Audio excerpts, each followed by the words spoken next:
L'ONU a été fondée à la suite de 2 guerres mondiales et au précipice de la guerre froide, bien avant que des menaces comme la cybercriminalité et les discours de haine en ligne n'émergent.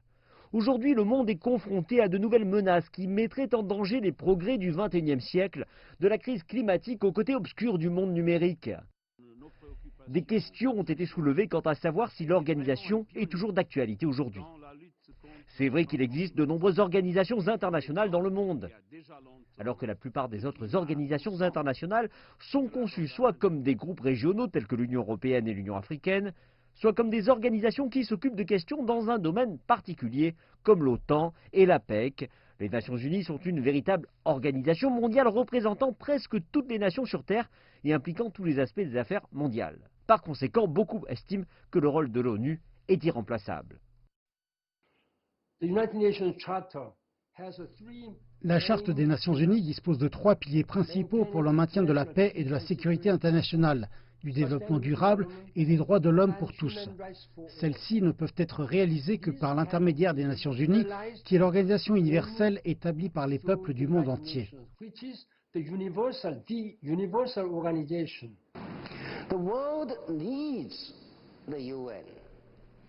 Le monde a besoin de l'ONU parce qu'elle a contribué à empêcher que les différends ne dégénèrent en guerre. Elle a établi un système juridique international par le biais de traités. La Charte des Nations Unies est le fondement qui régit les relations entre les nations.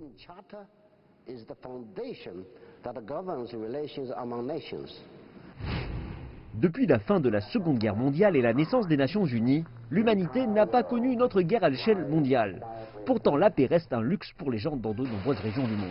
Aujourd'hui, des pays comme la Syrie, la Libye, le Yémen et la Somalie sont encore ravagés par les conflits et les guerres. La réalisation de la paix et de la stabilité pour tous reste un rêve non réalisé.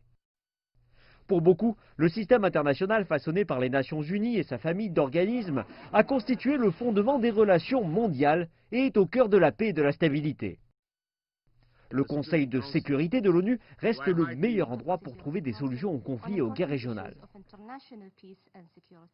À la recherche d'une solution politique pour mettre fin au conflit brutal au Yémen, surnommé la pire crise humanitaire au monde au XXIe siècle, l'ONU avait négocié avec succès des pourparlers entre le gouvernement yéménite et les rebelles houthistes et la signature de l'accord de Stockholm en décembre 2018.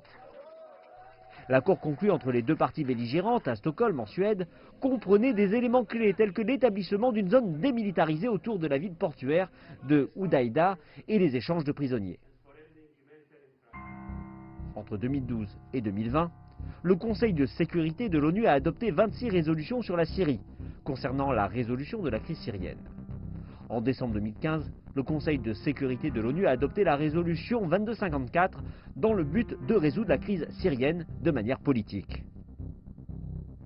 Après 6 mois de conflit armé en 2011, les Nations Unies ont créé la mission d'appui des Nations Unies en Libye pour soutenir les autorités de transition du pays dans leurs efforts post-conflit.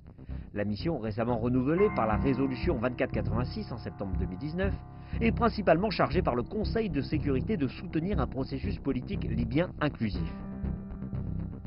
Il a également pour mandat de mener le suivi des droits de l'homme, de soutenir les principales institutions libyennes et les efforts visant à sécuriser les armes non contrôlées, la fourniture de services essentiels et la fourniture d'une aide humanitaire.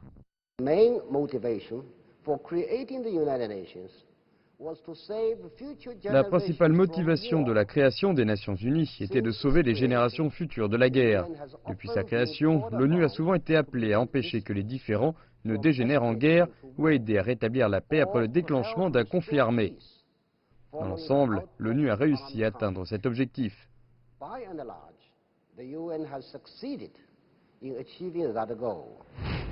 Le monde est témoin d'un degré croissant d'interconnexion mondiale, ainsi que d'une augmentation des défis sans frontières.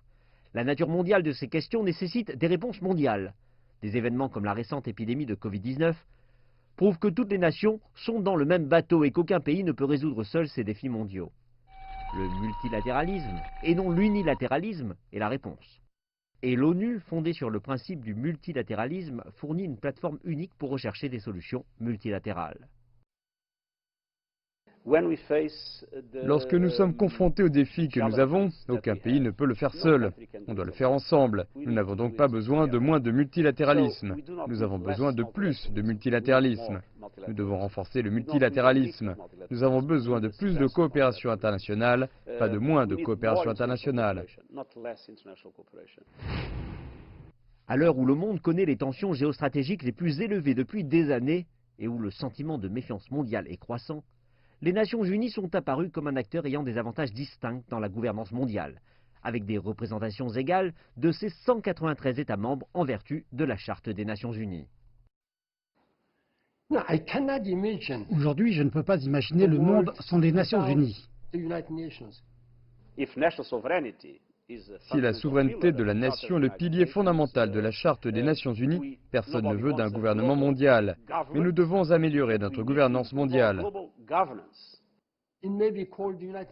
Elle peut s'appeler l'Organisation des Nations Unies ou elle peut s'appeler d'une autre manière, avec des noms différents. Mais il doit y avoir une organisation mondiale universelle comme les Nations Unies.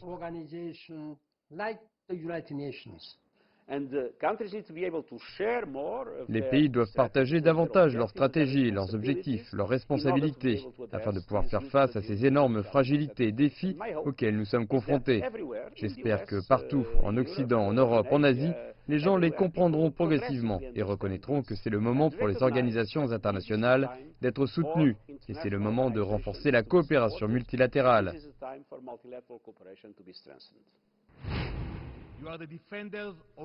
L'Organisation des Nations Unies n'est efficace que par l'engagement de ses pays membres. Alors que l'organisation célèbre son 75e anniversaire, son avenir dépendra de la volonté politique et du soutien à la coopération de ses États membres.